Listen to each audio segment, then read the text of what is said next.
Hello and welcome. Going to take a look at Electric Football Super Bowl Edition from Tudor Games. This is the box from my game. This is from the 80s. Yeah, it's a big vertical box. It doesn't quite fit in frame. I'll have a photo of it on the blog along with photos of the game board and pieces. So the camera is a little far away so I could get most of the board in frame. And I'll do a close-up around the board before I end the video so you can get a good look at the players. So what it is, this is a board game if you're not familiar with it. Essentially, it's a little different than a board game in that you're playing a game of football, but you turn it on and it vibrates the board, characters move, and then you just keep running plays just like like you're watching football, I guess. It's not the greatest. Now, what surprised me is when I went to make this video, I did a little research just to get some background info, and I found, well, they still make it today, which I was not expecting. So you could go buy one if you want. I would guess it probably works a bit better today, but it's also not quite the same in that the materials. Now this is a metal board. The actual company that made this, Tudor Games, was a company that did metal before they started making toys. They were a metal company.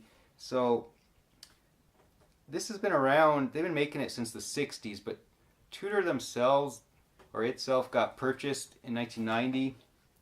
This is their logo here on the manual. So it's not the same Tudor still making it, but they still use the Tudor name. And it's a rather short manual, just tells you how to set it up. And I think you're more or less expected to understand football. It does tell you about football, of course, but it's so short, it doesn't cover every little thing, but there's not much to it. You basically run or pass or kick.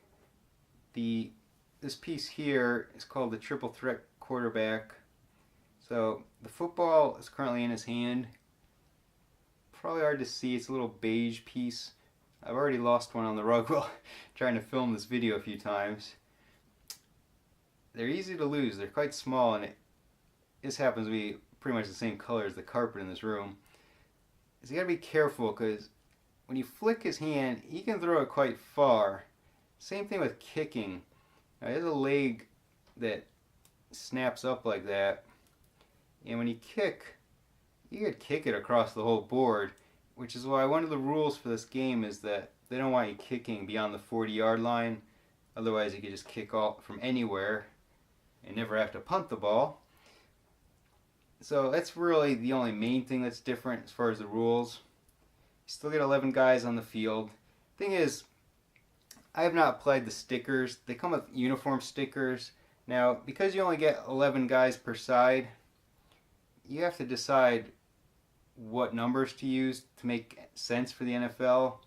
Because if you put the number 80 on a receiver, he's going to be playing defense, and of course that number doesn't apply to the secondary, but you could always order more pieces. They do sell the teams, all the teams. They did in the 80s, they still do today.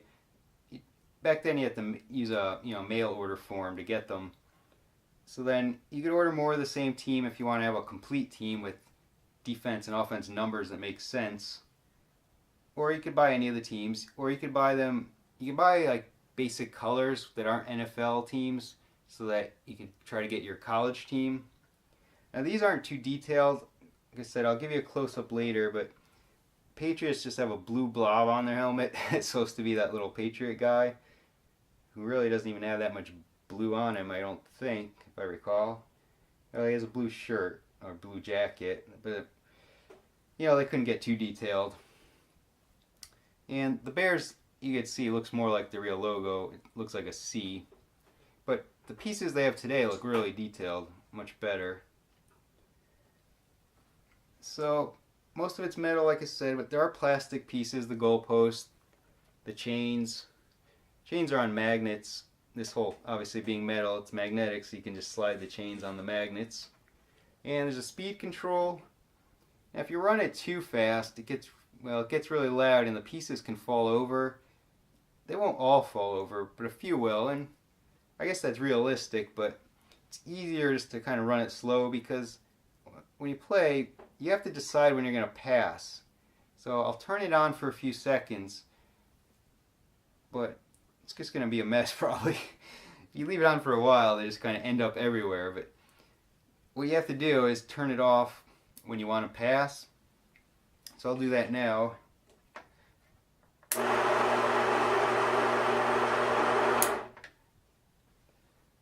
Alright, so the receivers didn't really go too far. There's one over here, a couple guys here.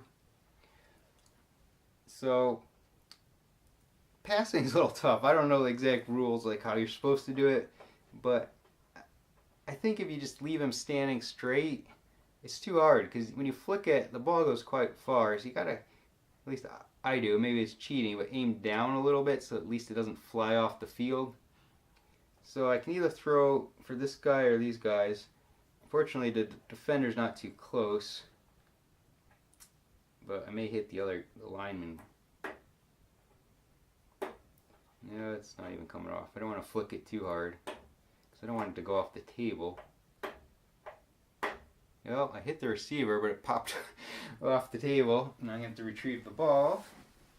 Hopefully I see it. So that counts as a reception. Stick the ball in his arm and hope he runs the rest of the way.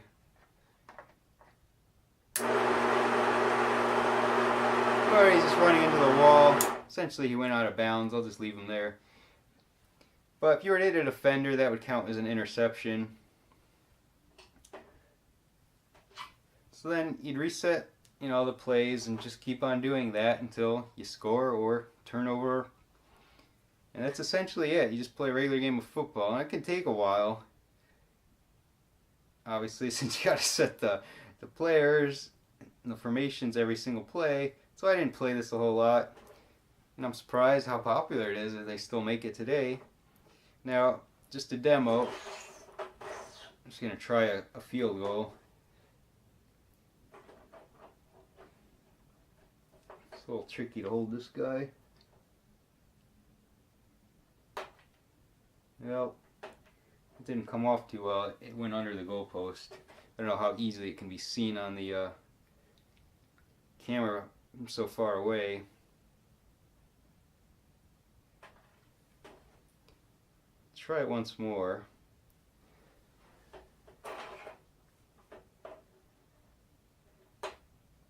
And I couldn't even see where that went, but it flew off the table. Now, let me just show you different speeds. It can get really loud when I turn it up. You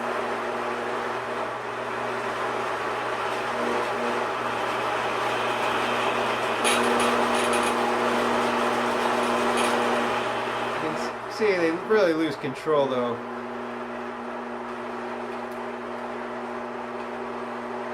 Now I was trying actually to see if you could use this board for anything else entertaining, but I tried a few different toys. They don't really move. They really got to be light plastic for the board to shake them enough to do something.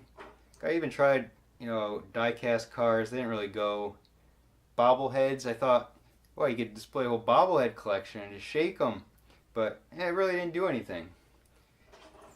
I was going to show this guy too, just because he's on the team. This is the G.I. Joe figure of the Fridge. He's one of these. Well, these are generic, but he'd be one of the guys on that Chicago Bears team. But yeah, he doesn't move much either. He just kind of slides. If it's turned up enough. But yeah, he's not really moving at all. So the board's really not that strong. So I'm going to reset the board, give you a close-up of the characters before I go. And, well, before I even do that, let me just say, give my Super Bowl prediction. No surprise, I'm a Patriots fan, being from Connecticut. And probably no surprise if you've been following the blog at all that I hold on to a lot of stuff and still have the AFC Championship shirt from 1985, which would be this Patriots team. And I had this when I was 10 years old. I don't have very many shirts from back then, but I have some old things. Yeah, I'm going to, of course, pick the Patriots. I'll say 27-20. And this game, this Super Bowl is actually the first NFL game I remember watching. It was a big deal in Connecticut. The Patriots really weren't that good that often, and they got destroyed in the Super Bowl, 46-10. But they made it there. So, all right. So I'm gonna fade out and fade back in and give you some close-ups before I end the video. All right, holding the camera now, so it'd be a little unsteady. You can see the details on the players a lot better now. I'm gonna flip one over here, just so you can see the bottom of them. And there's just the dial on the side here that turns to choose the direction they should move when the game is turned on. And here's the QB. Just gonna get a better look at how the ball clips onto his hand. And then how he kicks. Ball goes down on this little spot, so that when he snaps the leg, he'll kick it. And I got the fridge over here, William Perry guarding the goalpost. It's a pretty cool action figure. Just a special mail order through the G.I. Joe figures. You have to collect points, I believe. I think you use flag points, and there's an order form inside most figures that year. And here's the scoreboard, just set on 46-10, just like the Super Bowl score that year. So I'm going to end it here. Thanks for watching.